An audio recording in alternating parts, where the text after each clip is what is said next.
नमस्कार। एक बार फिर से आपका स्वागत है। अभी जिस जगह पर मैं खड़ा हूँ उसका नाम है गार्डन ऑफ 5 सेंसेज। हिंदी में कहें तो पंच ज्ञानेंद्रिय बौद्ध उद्यान। 5 ज्ञानेंद्रियाँ आप जानते होंगे। त्वचा है, आँख है, नाक है, कान है और जीभ। इन सब के जो विषय हैं वो इस प्रकार से हैं: रूप, रस, गंध, स्पर्श, शब्द। आँख के लिए रूप, जीभ के लिए रस, नाक के लिए गंध, त्वचा के लिए स्पर्श और कान के लिए शब्द। तो पंच ज्ञानेंद्रिय बोध को यहाँ आकर लोग गहराई से महसूस करें। शायद इस उद्यान के निर्माण के पीछे की प्रेरणा यह है। यहाँ यदि हम वातावरण पर ध्यान दें तो इस उद्यान में बहुत सारे युगल दिखाई देंगे और इसी उद्देश्य को साकार शायद कर रहे हैं। हम अपने जो अनुभव संसार हैं उन्हें बहुत संकुचित करके अपने घरों में रखे रहते हैं, जिनसे पांचों ज्ञानेंद्रियों का जो बोध है, बोध का वो संसार सीमित हो जाता है, बोध सिकुड़ जाता है और उन इंद्रियों की तीक्ष्णता भी कम हो जाती है। तो जिन युगलों की मैंने बात की वो अपने स्नेह की दुनिया में जाकर इन इंद्रियों को बहुत तीक्ष्णता से आकार दे रहे हैं, ऐसा लगता है।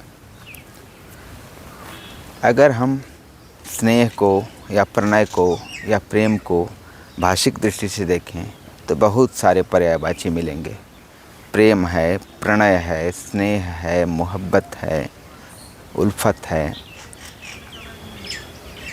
प्यार है और भी बहुत सारे। प्रणय, प्र उपसर्ग, नी धातु, घय प्रत्यय, जिसका मतलब होता है अच्छी रीति से, अच्छे तरह से झुकना। लेकिन जिस अर्थ में यह चल रहा है अब उसमें यह भाव थोड़ा सा पीछे छूट गया है और सीधे सीधे प्रेम का, प्रणय का या मोहब्बत का हम एक ही अर्थ लगाते हैं। तो कहीं न कहीं प्रेम में झुकने का, अपने अहम को त्यागने का, कुर्बान करने का भाव है। इसीलिए शायद इस तरह की व्युत्पत्ति है प्रणय की। उसी तरह से बाकी शब्दों की भी व्युत्पत्तियाँ हो सकती हैं जो प्रेम के पर्यायवाची हैं।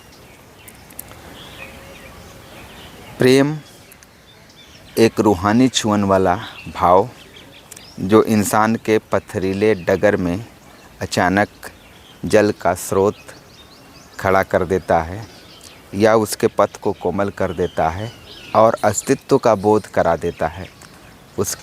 इसीलिए इस तरह के भाव में एक हिम्मत, एक साहस और एक कठिनाइयों को गले लगाने का जज्बा आता है।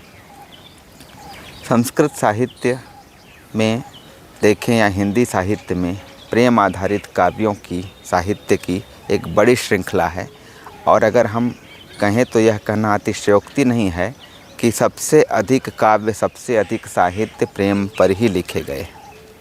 लेकिन ध्यान देने की बात है कि प्रेम का जब साहित्य में चित्रण होता है तो उससे जो पढ़कर, देखकर, सुनकर आनंद की अनुभूति होती है तो उसे श्रृंगार रस कहते हैं। श्रृंगार रस बहुत व्यापक है। साहित्य शास्त्र की दृष्टि से देखें तो सबसे ज़्यादा अनुभाव इसी रस में होते हैं। अनुभाव कहते हैं भाव की उत्पत्ति के बाद जो कुछ प्रतिक्रिया होती है उसे। जैसे अगर चेहरे पर लाली आई तो हो सकता है कि भीतर क्रोध का भाव चल रहा हो, तो ये लाली आना अनुभव है।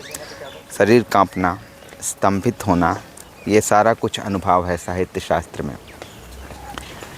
उसी तरह से श्रृंगार रस में सबसे ज़्यादा संचारी भाव होते हैं। संचारी भाव, एक बड़े भाव के भीतर छोटे छोटे भाव संचरित होते रहते हैं, उन्हें संचारित करते हैं। छोटे छोटे भावों को तो संचारी भाव हैं। साहित्य शास्त्र में ये सब कुछ आपको दिखाई देते हैं। तो सबसे ज़्यादा संचारी भाव श्रृंगार रस में होते हैं। और श्रृंगार रस के दो बड़े पक्ष हैं, संयोग श्रृंगार और वियोग श्रृंगार।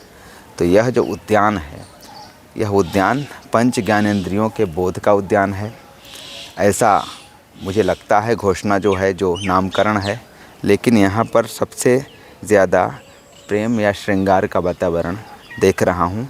तो मैं यह सोच रहा हूँ कि शायद उस तरह के वातावरण में पंच ज्ञानेंद्रिय बोध का सबसे गहरा आयाम है, सबसे ज़्यादा गहराई है।